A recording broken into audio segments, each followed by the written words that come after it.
Good morning दोस्तों, एक बार फिर आपका अपना प्रिय डॉक्टर आदि कश्यप मुंबईचा माणूस और आपके लिए लेकर आया आपका मनपसंद प्रोग्राम पॉजिटिव कर्मा। दोस्तों, आज है एपिसोड नंबर 1067। स्थान है मुंबई और आज का ये कार्यक्रम मैं यहाँ पे जो हमारे यहाँ एक पार्क है उससे आपको प्रसारित कर रहा हूँ, लोखंडवाला से। दोस्तों, आज का बड़ा विशेष कार्यक्रम है जिसमें कि हम सच्चा प्यार उसके बारे में बात करेंगे। लेकिन उससे पहले दोस्तों मैं ये कहना चाहता हूँ कि प्यार तीन तरह का होता है।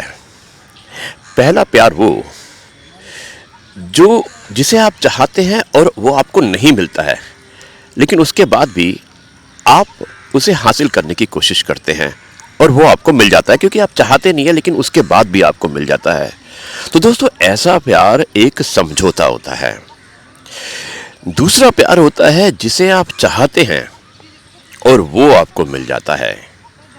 तो दोस्तों, ऐसे प्यार को हम एक सफलता कहते हैं कि जैसे आप किसी को प्यार करते हैं और वो आपको हासिल हो जाए, आपको मिल जाए, तो उसे हम सफलता कहते हैं कि हमारी सक्सेस है। लेकिन दोस्तों, एक और प्यार होता है। वो प्यार होता है जिसे आप चाहते हैं, आपको पता है कि वो आपको नहीं मिलने वाला है, लेकिन उसके बाद भी उसे आप चाहते हैं। दोस्तों, शायद वही सच्चा प्यार होता है। आपको मालूम है कि ये प्यार आपको नहीं मिलने वाला है, लेकिन उसके बाद भी आप उसको चाह रहे हैं। इसी पर आधारित हमारी आज की कहानी है, निहारिका और विजय के प्यार की कहानी, जिसमें कुछ इसी तरह होता है। दोस्तों, आपका ज़्यादा समय ना लेते हुए शुरुआत करता हूँ आज की इस कहानी, जिसका शीर्षक है सच्चा प्यार। और इस कहानी को सुनने के बाद मैं आपसे एक बार फिर बात करूंगा उसके विश्लेषण के लिए। तब तक मैं आपको शुरुआत करता हूं इस कहानी को। मुझे उम्मीद है कि आपको यह अवश्य पसंद आएगी। जी हाँ दोस्तों, आज शुरुआत करते हैं एपिसोड नंबर 1067। एक कहानी है जिसका शीर्षक है सच्चा प्यार। लेखिका है उषा गुप्ता। शुरुआत करता हूं इस कहानी की कुछ प्रकार। निहारिका, तुम्हारी सादगी भरी सुंदरता और तुम्हारे संस्कारों से मैं प्रभावित हूं। मुझे तुमसे प्यार हो गया है और मैं तुमसे शादी करना चाहता हूं। निहारिका जानती है कि यह संभव नहीं है, फिर भी उसे विजय की बातें अच्छी लग रही थी। आज विजय को सुनने का मन कर रहा था। निहारिका जी, एक अनजान युवक ने आवाज दी और निहारिका ने पलट कर देखा तो अच्छी कद काठी वाला एक सुदर्शन युवक उसके पीछे खड़ा था। जी कहिए, घबराते हुए मध्य स्वर में निहारिका उस युवक से बोली। निहारिका के भीतर एक खलबली मची हुई थी कि इस अनजान युवक ने मुझे क्यों आवाज दी। उससे भी ज्यादा असमंजस्य इस बात की थी कि ये युवक मेरा नाम कैसे जानता है। उस युवक ने निहारिका से गेट के एक तरफ होने का आग्रह किया और खुद उस तरफ बढ़ गया। निहारिका भी उसके साथ साथ बैंक के कॉरिडोर के उस हिस्से में आ गई जहां अमूमन कम चहल पहल होती थी। मामा, मेरा नाम विजय है, ये युवक थोड़ा हिचकिचाते हुए बोला। और मैं इसी बैंक में काम करता हूं, इसलिए आपका नाम, पता, घर सब जानता हूं। मैं आपसे कुछ कहना चाहता हूं। निहारिका बोली। जी कहिए, क्या बात है? मैं आपसे दोस्ती करना चाहता हूं। मैं लड़कों से दोस्ती नहीं करती और मैं तो आपको जानती भी नहीं हूं। आपको पहली बार देख रही हूं, निहारिका ने विनम्रता से कहा। विजय बोला, लेकिन मैं आपको तब से जानता हूं जब से आपने इस बैंक में खाता खुलवाया है। इतना ही नहीं, मैं उस जगह भी नियमित जाता हूं जहां आपकी कोचिंग क्लास है, बल्कि वहां से रोज आपके ऑटो के पीछे पीछे आपके घर तक आना जाना भी मेरी दिनचर्या में शामिल है। विजय के मुंह से यह सब सुनकर निहारिका आश्चर्यचकित हो जाती है। पहले तो उसे उस पर गुस्सा आता है, परंतु इतने लंबे टाइम से पीछा करने के बाद भी उसका मुझे किसी तरह से कोई परेशान नहीं करना निहारिका को भा जाता है। निहारिका को लगा कि ये नौजवान सामान्य लड़कों जैसा नहीं है। अभी तक की बातचीत से उसे सभ्य और समझदार ही लगा। विजय के इसी निश्चल प्रेम को देखकर वो शांत रहती है और बड़े सरल भाव से उससे कहती है, आप ये सब क्यों कर रहे हैं? विजय कहता है, निहारिका जी, मैं बिना लाग लपट से आपको अपनी सीधे सीधे बात कहना चाहता हूं और मैं आपसे बहुत प्यार करता हूं और आपसे शादी करना चाहता हूं। निहारिका एकटक विजय को देखती रह जाती है। उसे समझ में नहीं आ रहा कि यह सब क्या हो रहा है। उसे कोई जवाब भी नहीं सूझ रहा। हां, उसकी कपोलों पर रक्तिम आवाज छा जाती है, नजरें झुक जाती हैं और वो दिल की गति उसकी बढ़ जाती है। वो विजय से कुछ नहीं बोल पाती। उसके होंठ जैसे बर्फ की तरह जम जाते हैं। बिना कुछ कहे वो चुपचाप बैंक के गेट की तरफ आगे बढ़ जाती है। मौसम में हल्की ठंडक होने के बाद भी वो दुपट्टे से माथे पर आई पसीनों की बूंद को पहुंचती हुई पैदल ही घर की तरफ चल देती है। चलते चलते उसे मधुर याद आती है। उसकी वही चुलबुल सहेली जिसके साथ वो इस बैंक में पहली बार AMC एंट्रेंस एग्जाम की तैयारी हेतु कोचिंग के लिए फीस जमा करने के लिए पैसे निकालने आई थी। पैसे निकालने के बाद जब निहारिका चलने लगती थी तो उसे ऐसा महसूस होता है जैसे उसे कोई देख रहा है, पर वो ध्यान नहीं देती और उसकी सहेली मधुर चुटकी लेते हुए बोलती है कि सुन निहारिका, वो लड़का थोड़ा सा और लंबा होता तो मेरे लायक होता, लेकिन ये तेरे लिए बिल्कुल परफेक्ट है। निहारिका नजरें उठाकर भी नहीं देखती, पर मंद मंद मुस्कुराती है और सभी सहेलियां खिलखिलाकर हंसते हुए बातों को हवा में उड़ाकर चल देती हैं। क्या मधुर ने उस समय इसी विजय का जिक्र किया था? वो अपने सर को हल्के से झटकाती है, मानो विजय और उसकी बातों को भूल जाना चाहती हो। वो याद करती है उन दिनों को जब वो BSc फर्स्ट ईयर में थी।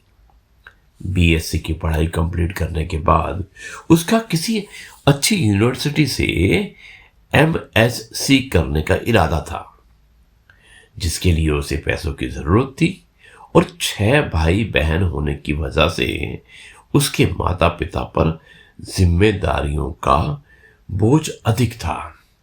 इसलिए वो आगे की पढ़ाई के लिए अपने माता पिता से पैसे नहीं लेना चाहती थी और पढ़ाई के साथ साथ निहारिका ने ट्यूशन पढ़ाना शुरू कर दिया था। ट्यूशन से मिले पैसों को वो हर महीने बैंक में जमा कर देती थी और बैंक उसके घर के नजदीक ही था। निहारिका BSc प्रथम श्रेणी में उत्तीर्ण होती है और कोचिंग में एडमिशन के लिए, और उसके बाद हर महीने की तरह निहारिका इस महीने भी ट्यूशन से मिले पैसे जमा करने आई थी। तभी इस अनजान युवक विजय से मुलाकात होती है। उसकी याद आते ही निहारिका का हृदय बिजली की गति से धड़कने लगता है। चलते चलते उसने फैसला किया कि विजय के बारे में मां को जरूर बताएगी। घर पहुंचकर निहारिका मां को सारी बात बता देती है। मां पापा को सब बता देती है और पापा बोलते हैं कि लड़का ब्राह्मण है लेकिन चोबे है। दूबे चोबे में हमारे यहां शादी नहीं होती, फिर भी चलो चलकर लड़के को देख लेते हैं। निहारिका के साथ दोनों लोग बैंक जाते हैं। दूर से ही विजय को देखकर घर वापस आ जाते हैं। पापा एक लंबी गहरी सांस लेते हैं और बड़े दबे हुए शब्दों में कहते हैं कि लड़का तो अच्छा है, परंतु पिताजी नहीं मानेंगे।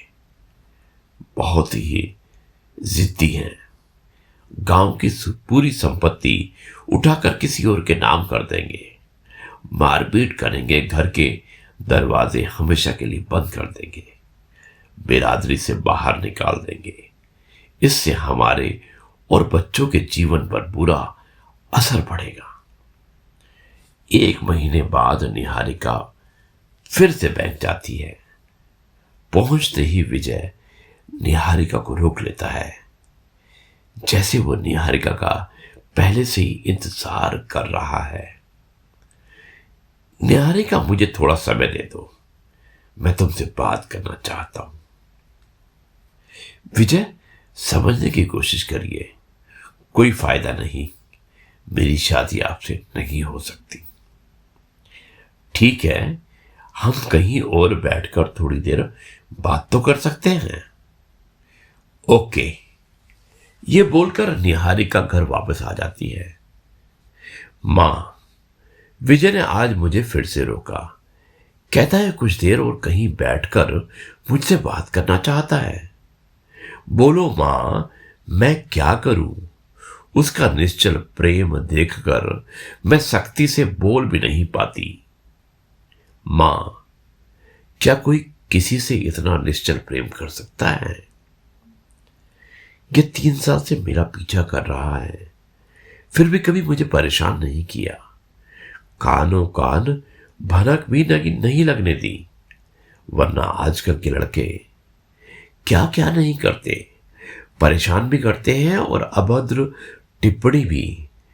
इनकार करने पर बदनाम करने या हासिल करने के लिए 1000 हथकंडे अपनाते हैं। लेकिन विजय ने मुझे 3 साल के बाद प्रपोज किया। मां, क्या कोई लड़का इतना भी शरीफ हो सकता है? मां मुस्कुराते हुए कहती है, जाओ, जाकर थोड़ी देर बात कर लो। निहारिका मां के चेहरे को देखती ही रह जाती है। समझती है विजय सभी को पसंद है, परंतु दादाजी की वजह से हां नहीं कह पा रहे। निहारिका भी ऐसा कोई कदम नहीं उठाना चाहती थी जिससे मां बाप को कोई तकलीफ हो। अगले दिन निहारिका विजय से मिलने जाती है और दोनों एक रेस्टोरेंट में जाकर बैठते हैं। विजय कोल्ड ड्रिंक मंगाता है। निहारिका, तुम्हारी सादगी भरी सुंदरता और तुम्हारे संस्कारों से मैं प्रभावित हूं। मुझे तुमसे प्यार हो गया है और मैं तुमसे शादी करना चाहता हूं। निहारिका जानती है कि यह संभव नहीं है, फिर भी उसे विजय की बातें अच्छी लग रही थी। आज विजय को सुनने का मन कर रहा था, परंतु अपने आप को संभालते हुए निहारिका कहती है, आप ब्राह्मण हैं, फिर भी हमारी शादी नहीं हो सकती। हमारे यहां दूबे और चोबे में शादी नहीं होती। मेरे दादाजी नहीं मानेंगे। मुझे एक बार अपने पापा से मिलवा दो।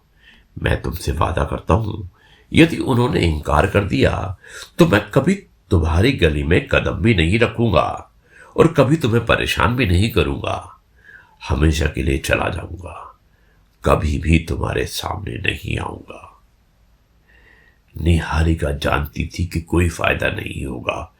पापा कभी भी दादाजी के खिलाफ नहीं जाएंगे और जाना भी नहीं चाहिए। निहारिका भी ऐसा कोई काम करना नहीं चाहती जिससे आगे चलकर माँ पापा और उसके भाई बहन को कोई परेशानी हो। नहीं विजय, हमारी शादी नहीं हो सकती। आप मुझे भूल जाइए, इसी में हम सबकी भलाई है। विजय का उदास चेहरा देखकर निहारिका भी उदास हो जाती है और दुखी मन से घर वापस आ जाती है। आज सारी रात निहारिका को नींद नहीं आती। शायद उसे भी विजय से प्यार हो गया था। पूरी रातें करवटें बदलते बदलते सुबह हो गई और सूरज धूप की चादर ओढ़ चुका था। निहारिका उठी और उसने विजय को भुलाने का प्रयत्न करते हुए अपने रोज के कामों में लग गई। 1 महीने के बाद फिर निहारिका बैंक गई। आज नजरें विजय को ढूंढ रही थी, लेकिन विजय कहीं भी दिखाई नहीं दिया। निहारिका से रहा नहीं गया। उसने बैंक के कर्मचारियों से पूछा कि आज विजय जी नहीं आएंगे। जी, विजय जी का स्थानांतरण हो गया है। उसने आश्चर्य से पूछा, कहां? जी, दिल्ली इंडियन ओवरसीज बैंक में। अब वो प्रोबेशनरी ऑफिसर हो गए हैं। निहारिका को ऐसा लगा जैसे किसी ने उसके दिल के 1000 टुकड़े कर दिए हो। ऐसा प्रतीत हो रहा था जैसे सब कुछ खत्म हो गया है। दिल अंदर ही अंदर रो रहा था, कहीं पलकों से मोती न ढलक जाए। सहसा उसने अपने आप को संभाला और मन ही मन कहने लगी, उसने मुझे बताया भी नहीं, बिना बताए ही चला गया। वैसे ठीक ही किया विजय ने। अगर बता देता तो शायद मैं कमजोर पड़ जाती। सोचते सोचते निहारिका के अधरों पर मुस्कान आ गई। विजय ने अपना वादा पूरा किया। वो मुझे कभी भी परेशान नहीं करेगा, कभी भी मेरे सामने नहीं आएगा, हमेशा के लिए चला जाएगा। शायद इसी को सच्चा प्यार कहते हैं। आज निहारिका को विजय पर गर्व हो रहा था और निहारिका विजय के प्रेम को हमेशा के लिए दिल के एक कोने में संजो कर रख लेती है और MCA की तैयारी में जुट जाती है। दोस्तों, ये थी कहानी सच्चा प्यार। मुझे उम्मीद है कि आपको अवश्य पसंद आई होगी। कहानी लंबी अवश्य थी, लेकिन शायद ये जरूरी था कि आपको कहानी पूरी सुनाई जाए। अब मैं इस कार्यक्रम को यहीं पर समाप्त करता हूँ। कल आपसे एक बार फिर मुलाकात करता हूँ कुछ नई बातों के साथ। तब तक के लिए कहता हूँ जय गुरु जी, शुक्राना गुरु जी। तो जी हाँ दोस्तों, मंजू गुप्ता द्वारा आधारित इस कहानी को सुनने के बाद आपको कैसा लगा आप मुझे अवश्य बताइएगा। जिसमें आपने देखा कि एक सच्चा प्यार है निहारिका और विजय का। विजय बैंक में नौकरी करता है, जो चुपचाप निहारिका को देखता है। उसे जब भी वो बैंक में आती है, कॉलेज में पढ़ने जाती है या अपने घर पर जाती है, तो उसे नियमित रूप से उससे फॉलो करता है और वो अपने प्यार का इजहार नहीं कर पाता। लेकिन एक समय आता है जब वो प्यार का इजहार करता है। निहारिका को पता है कि विजय उसे सच्चा प्यार करता है, लेकिन उसके बाद भी सामाजिक कारणों की वजह से निहारिका उस प्यार को एक्सेप्ट नहीं कर पाती, क्योंकि यहाँ पर उसके पति, उसके पिता और उसकी माता और उसके दादाजी के व्यवहार आ जाते हैं, जिन कारणों से वो उस शादी को नहीं कर पाती है। और दोस्तों, उसके बाद विजय ट्रांसफ़र लेकर बैंक से कहीं दूसरे स्थान पर चला जाता है, जहाँ पे उसकी प्रमोशन हो जाती है।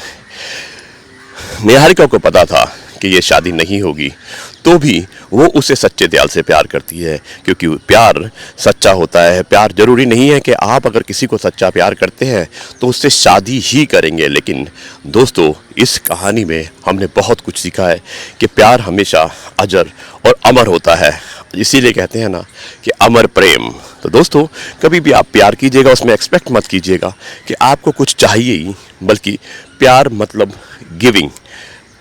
आप देने की शक्ति रखिएगा, ना कि लेने की शक्ति। प्यार को त्याग चाहिए होता है। दोस्तों, इसी के साथ मैं इस कहानी को यहाँ पर समाप्त करता हूँ और कल आपसे एक बार फिर मुलाकात होगी कुछ नई बातों के साथ। तब तक के लिए कहता हूँ जय गुरु जी, शुक्राना गुरु जी।